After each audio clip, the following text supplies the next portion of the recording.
3 people are dead and 4 tourists hospitalized following a motor vehicle crash this afternoon along the Barbican Main Road in Sandy Bay, Hanover.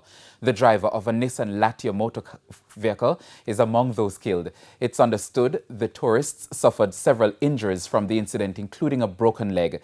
It's reported that sometime after 2 p.m. Sunday, the silver Nissan Latia carrying 3 men and the highest bus transporting tourists were both headed to Lucy. It's understood that the car received a signal that there was a police checkpoint further ahead.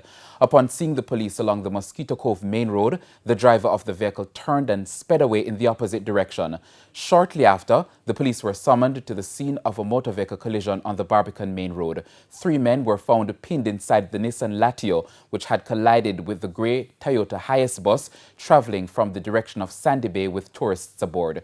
Now, 2 firearms were recovered from the Nissan Latia motor car. A quantity of ammunition was also seized.